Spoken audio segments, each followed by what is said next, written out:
Oi, bom dia. Nós vamos começar o nosso culto a Deus para o dia de hoje. A gente vai começar, como sempre, é, repensando, pensando, estudando, avaliando a respeito da revelação de Deus, tá? E aí a gente vem aqui para esse momento devocional, quando a gente vai dar uma visão, vai ter uma visão, vai estudar um pouquinho melhor a respeito do Sermão do Monte. E aqui no Sermão do Monte a gente tem uma demonstração muito clara, né, de Deus, da vontade dele, do amor dele, através de Jesus Cristo. Então nós temos aqui, estamos já no terceiro momento, né, do Sermão do Monte, na terceira, digamos assim, terceira pregação, ou no terceiro item, né, tratado por Jesus, segundo Mateus, naquela conversa que ele teve com os seus apóstolos, né, falando como é que o reino de Deus funciona na vida e no coração das pessoas, tanto as próximas quanto aquelas que se fazem distantes. Então já falamos sobre as bem-aventuranças, já falamos sobre ser luz e ser sal do mundo, né? Agora nós estamos conversando sobre Jesus e a lei, essa relação que tem tudo a ver com a gente, tá bom? Então hoje a gente, deixa eu ler primeiro o versículo, diz assim: porque em verdade vos digo que até que o céu e a terra passem, nem um jota, nem um tio passará da lei, até que tudo aconteça. Tudo que foi mencionado no Antigo Testamento, tudo vai ser cumprido exatamente como está mencionado, né? Vamos ver aqui os aspectos que a gente vai chamar a atenção hoje para a gente compreender melhor esse texto. Aí ele diz assim, para Mateus, veja só a sequência dentro do entendimento de Mateus nessa pregação. Para ele, né, ele pega vários ensinos de Jesus separadamente, em momentos diferentes, ele junta tudo, né, naquele. Jesus provavelmente esteve no monte e pregou algumas coisas. Pregou algumas dessas coisas que estão aqui. Mas Mateus vai pegar de todos os outros momentos que Jesus falou sobre isso e vai colocar num momento só. Tá? Então, na sequência dele está assim. Deixa eu ver se eu melhoro aqui uma coisa. Muito bem. Então, na sequência de Mateus está assim. Todo salvo é bem-aventurado. Todo bem-aventurado é naturalmente sal da terra, luz do mundo. Naturalmente. E tudo isso ele agora está conversando a respeito da lei. Está tudo interligado, está tudo dentro do mesmo contexto. Tá bom? Então, na ideia dele, está tudo ligado e aí ele está tratando dentro dessa sequência. Outra coisa, tudo vai ser cumprido, é o que Jesus está dizendo nisso que Mateus está escrevendo. Tudo vai ser cumprido. Não só os fatos que estão previstos desde o Antigo Testamento, previstos, não determinados, mas foram previstos. Deus, presta atenção nisso, Deus não determinou que Jesus iria morrer na cruz. Deus previu que ele vindo naquele momento, né, chamada, deixa eu ver se eu coloquei aqui, acho que eu coloquei, naquele momento chamado plenitude dos tempos, ele vindo ali, muita coisa iria rapidamente facilitar para que o maior número possível de pessoas fossem salvas, tá? Mas um dos preços é que ele morreria na cruz. Ele previu isto e colocou no Antigo Testamento. Então, tudo iria se cumprir. Não só os fatos que estão previstos desde o Antigo Testamento, mas tudo que Deus planejou ser e fazer pela graça em seus objetivos. Tudo que ele planejou. Planejou não mudando, não forçando, não obrigando ninguém a nada. Deus não obriga ninguém a nada. Deus respeita a individualidade das pessoas. Mas ele pega tudo aquilo que ele sabia que iria acontecer e ele planejou-se. Tá? O que é que ele teria em mãos para trabalhar? E ele fez um plano para salvar o maior número possível de pessoas. Tá bom? Aqui também tem nada vai ser frustrado, ainda dentro da palavra de Jesus. Olha, tudo vai se cumprir, nada vai ser frustrado. Tem algumas teologias aí que acreditam que Deus planejou uma coisa, mas não deu certo, aí então ele vai fazer outra. Aliás, o cristianismo no início pensou assim. Quando é pregado que Jesus é o Messias, quando é pregado lá que Jesus é o Filho do Homem, né? Era ajustando Jesus ao pensamento teológico dos judeus.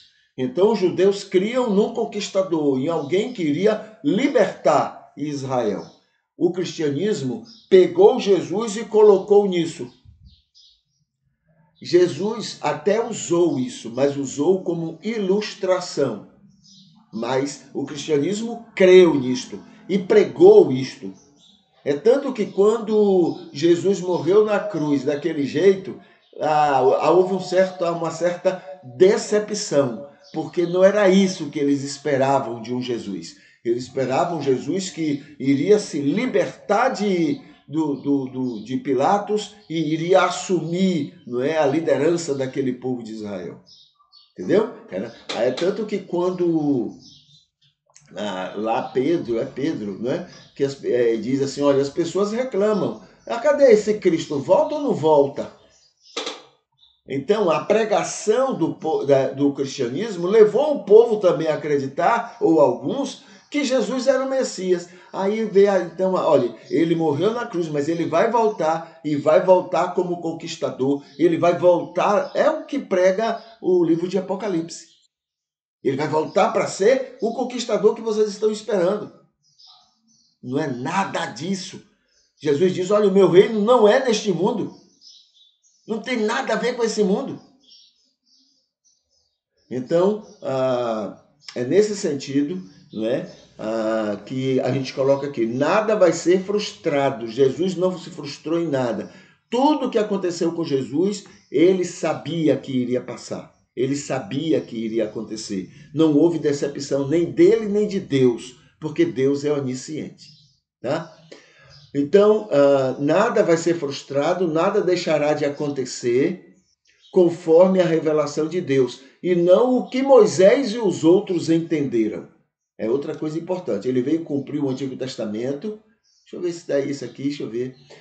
Deus planejou tudo respeitando os seres humanos, respeitando o que seriam, o que fariam, suas consequências, aproveitando tudo com sabedoria e onisciência para resultados positivos ao seu plano salvador, a graça. Então, Deus respeita a individualidade, Deus não obriga, Deus não força nada, mas ele pega o que ele tem disponível, né? E ele atua com a sua sabedoria, com a sua onisciência, e ele faz o plano de salvação para alcançar e salvar o maior número possível de pessoas. Aí diz assim o 11, foi assim, com isto, sem forçar ninguém a nada, aproveitando o que, né, estava disponível, foi assim que Jesus veio na plenitude dos tempos. Ou seja, o melhor momento, dentro do projeto dele, o melhor momento para Jesus vir e alcançar então esse maior número e salvar o maior número foi aquele. Não teria outro na história da humanidade, um outro momento melhor para que isso acontecesse. Então, foi assim que Jesus veio na plenitude dos tempos. Esse termo é da cultura apocalíptica, tá bom? Veio no momento melhor,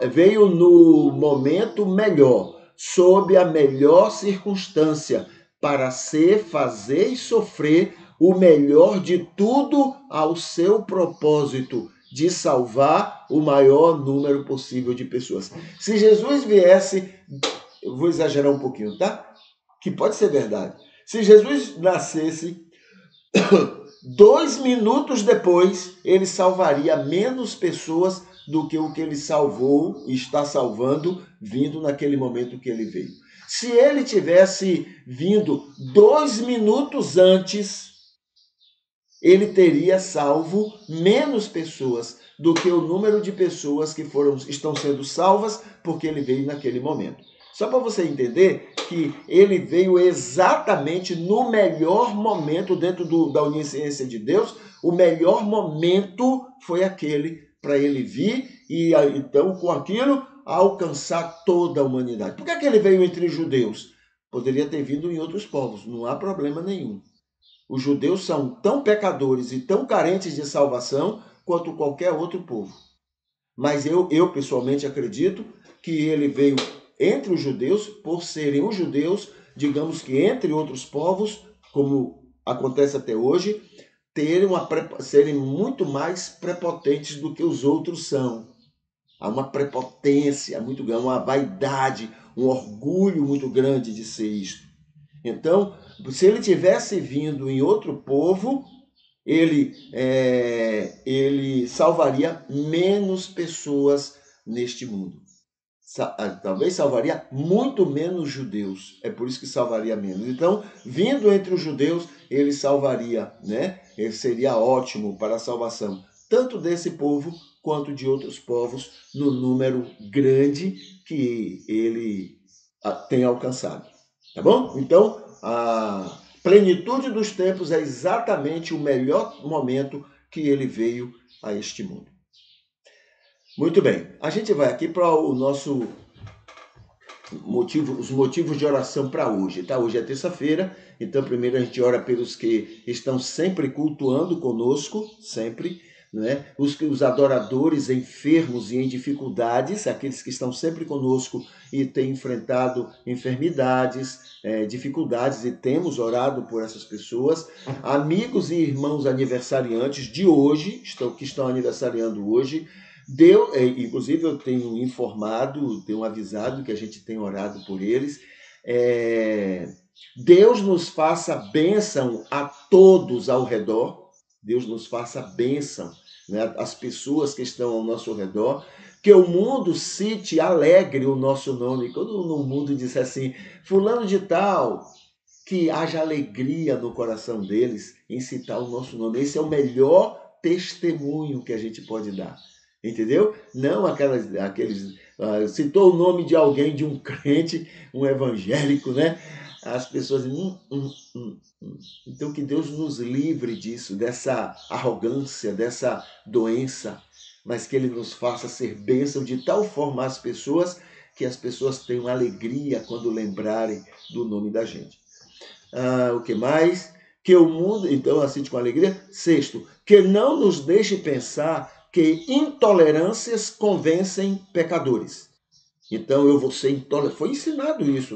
Nós aprendemos isso na escola dominical e nos cultos. Nós temos que ser intolerantes para que as pessoas possam reconhecer que são pecadoras. Eu preciso ficar num pedestal de que eu sou bom, de que eu estou bom, de que eu estou maravilhosamente bem, e ele não, ele está em pecado e ele vai para o inferno. Isso foi ensinado a gente como sendo uma forma de evangelizar. Então, que Deus nos livre de pensar que isso seja uma realidade. Quem convence o homem do pecado não é a nossa prepotência, mas é a ação do Espírito de Deus. Só Ele sabe fazer isso. Entendeu? A nossa dedicação, que Deus nos livre também de imaginar que a nossa dedicação é melhor do que a dos outros. Mas eu sou assim, assim, assim, eu faço isso, isso e isso, eu sou mais dedicado. Que Ele nos livre dessa arrogância, dessa doença, entendeu? Nos livre. Tem gente aí que faz muito, muito menos do que eu e você, e são pessoas que são mais bênçãos na mão de Deus do que eu e você para a vida de outras pessoas. Entendeu? Então, que Ele nos livre dessa arrogância. E minha lista de oração hoje, pelos anjos, né, com as iniciais G, H, I e J. A gente vai hoje estar orando por esses nomes que têm essas iniciais. E que faça só o que planejou para o nosso bem. É suficiente. Essas ideias que a gente dá para Deus são ruins. A Bíblia mesmo diz que a gente não sabe o que é melhor para a gente, né? Mas a gente fica nesse paganismo dizendo a Deus, ó Deus, faz isso e isso, ó Deus, que abra essas portas, ó Deus. A gente fica dando ordem. Essa é uma necessidade que a gente tem de ter o controle, mas o nosso controle é péssimo para nós e para os outros. Deixa Deus ter o controle e segue o barco. Deixa que seja do jeito dele. Vai ser muito melhor. Tá bom? Muito bem.